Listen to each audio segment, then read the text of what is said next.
Yo, what up? It's me on the third channel. Guess what? Well. Would you look at that?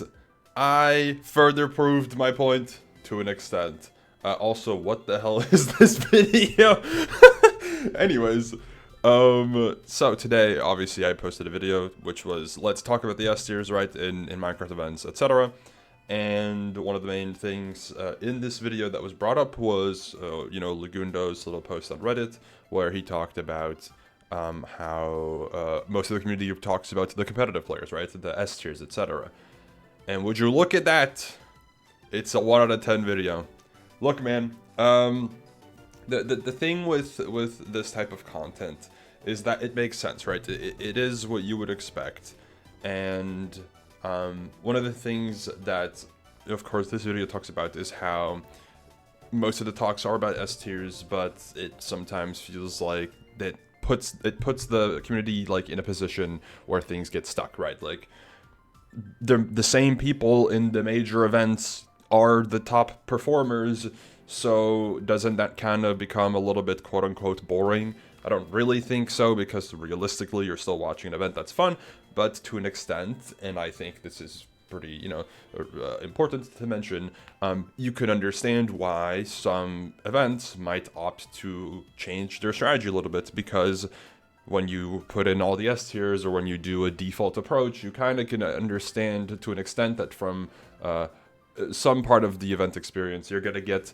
an expected result, right? Of course, with team points and etc., there's going to be variance, but for the most part, when it comes to the individual board, for example, you're going to be able to understand and expect roughly who will do, the best to an extent. Either way, yeah, this video kind of doing a 1 out of 10 that quickly. It's not even like prime YouTube performance time yet, I think. Maybe it is roughly, but either way, this being a 1 out of 10, I checked how much of a 1 out of 10 it is.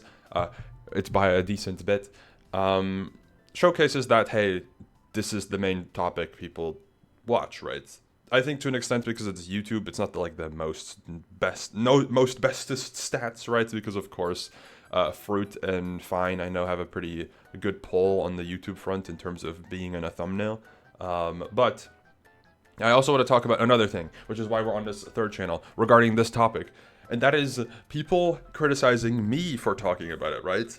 Sometimes. This hasn't happened for this video. I'm just mentioning this topic it just out of the blue, because this has happened in the past. People say, well, you complain, or you mention, not really complain, but you're talking about this being a quote unquote issue, or like a discussion point, but you also engage in it, right? In the community stuff, you talk about stuff being a complaint, blah blah whatever, but then also complain when people talk about it.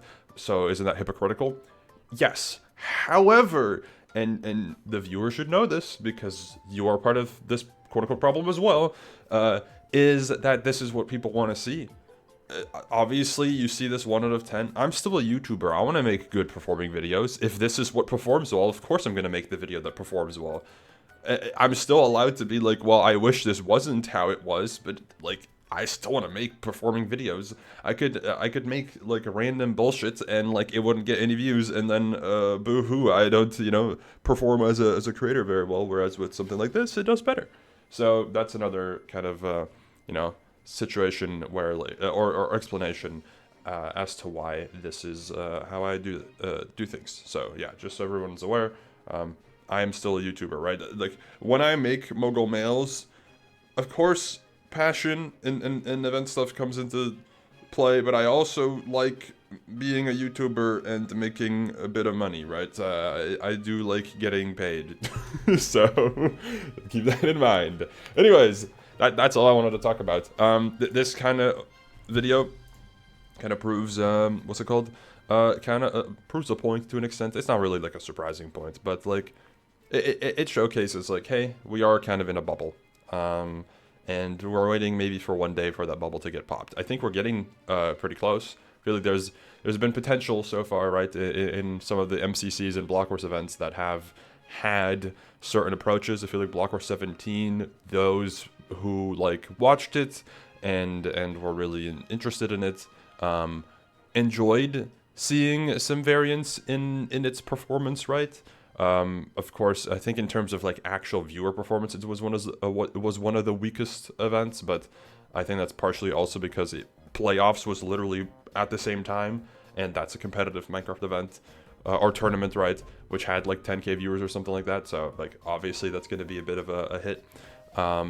Either way, yeah, interesting stats, and let's see. I'll probably talk about this on stream at some point as well. Interesting topic, and we'll talk about it more. All right, see you.